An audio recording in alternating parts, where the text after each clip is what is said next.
Bonjour. Aujourd'hui, je retourne dans la vallée du Rhône, dans le secteur sud de Lyon, où se trouve le merveilleux terroir des Côtes-Rôties. Les Côtes-Rôties représentent en fait le rebord est du Massif central, et on y trouve des collines très abruptes qui dominent le Rhône. Les sols sont souvent chargés de roches volcaniques ou métamorphiques. Le cépage roi là-bas, c'est la syrah, bien sûr, omniprésente en Côtes-Rôties et sur l'appellation Cornat. On y joint un petit peu de vionnier, cépage blanc, qui correspond à une tradition ancienne et qui donne des vins plus subtils. Ce secteur est d'abord connu pour trois grandes maisons de négoce qui sont très sérieuses et qui offrent une très large gamme des vins de la vallée du Rhône, à la fois nord et sud.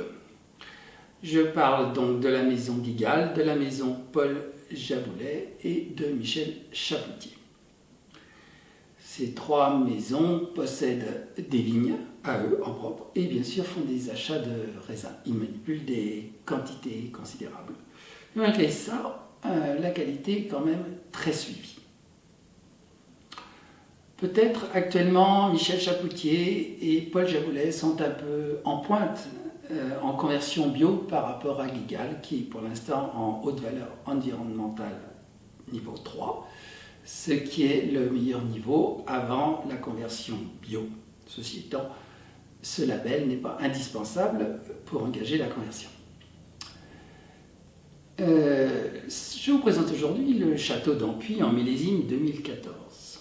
Le château d'Ampuis, c'est une demeure achetée par Guigal dans les années 90. Une vraie folie avec plus de 10 ans de travaux. Ce château se situe tout au bord du Rhône, au village d'Ampuis naturellement. C'est une bâtisse assez étonnante, avec une tour d'angle magnifique et un toit en tuiles cirées rouges qui est très bon.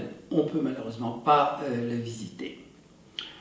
Et en plus, on ne voit pas grand-chose sur cette rive parce qu'il y a un parc arboré autour et des arbres très hauts malgré tout.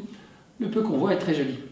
Et les photos que vous pouvez voir sur internet ou ailleurs, en fait, sont prises depuis l'autre rive ou à l'intérieur du château, voire même des vues aériennes à partir de drones. On n'est pas à Bordeaux, donc les vignes ne sont pas autour du château, mais de l'autre côté de la route qui longe le Rhône, ces fameuses collines très abruptes, côte brune, côte blonde sont les plus connues. Côte brune veut simplement dire qu'il n'y a que des cépages rouges, syrah, et la côte blonde où il y a une certaine proportion de vionnier, le cépage blanc. La maison Guigal commercialise en fait trois niveaux. Il y a la côte brune, côte blonde, qu'il faut compter dans les 35 à 40 euros, qui est déjà assez remarquable en termes de qualité et de finesse. Ensuite, le château d'Ampuis, qui est une sélection parcellaire de côte brune et de côte blonde, avec 7 parcelles. Et enfin, les plus prestigieux, la Lordonne, la Turque, la Mouline, à plus de 200 euros dans les millésimes récents. Ces vins vieillissent très bien. Côte brune, côte blonde doit quand même être attendue au moins 4 à 5 ans. Ce château d'Ampuis, en 2014, donc, a plus de 7 ans et devrait être très agréable à goûter aujourd'hui. Les cépages, donc, plus de 95% de syrah et le reste en vionnier. Le village d'Ampuis n'est pas vraiment passionnant en lui-même. Il y a le caveau Guigal, qui est d'ailleurs très bien fait, très moderne, que je vous suggère de visiter. Vous n'êtes nullement obligé d'acheter et on peut acheter à l'unité. Nous allons donc goûter ce château d'Ampuis en millésime 2014.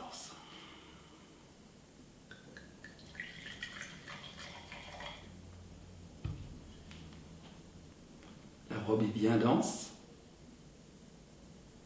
elle est extrêmement intense, un vin bien coloré, tuilé, qui montre qu'on doit être très proche de l'apogée. Arôme intense, sur la framboise, avec des notes immédiatement boisées par derrière. Très bon nez. Réglisse, sous-bois. Mûr. Rien que le nez indique d'une très belle concentration.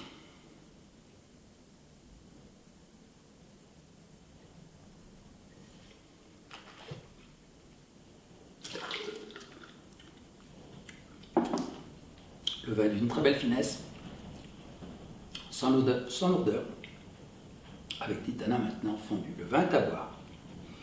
Dans ce millésime 2014, le vin fait 13,5, ce qui est dans le contexte actuel plutôt bienvenu. Je dis ça parce qu'à Bordeaux, les degrés s'affolent, 14,5 facile.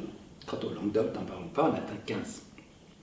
Pour l'instant, la vallée du Rhône est relativement à l'abri de ces degrés alcooliques, je dis relativement. Pourquoi ? Parce que c'est des vignobles qui ont toujours été très ensoleillés et les cépages se sont bien adaptés. Donc pour l'instant, c'est bien agréable. On verra évidemment dans les années qui viennent. Le prix, c'est quand même dans les 70 €, hein, c'est du luxe. À quoi le comparer ? Évidemment pas au Bourgogne, mais au Bordeaux. On est dans l'équivalent peut-être en Médoc serait un 4e ou un 3e cru classé. C'est un très beau vin, mais si vous ne connaissez pas l'appellation, je vous conseille vivement de commencer par la Côte Brune et Côte Blonde, dont le rapport qualité-prix est fatalement meilleur. À bientôt.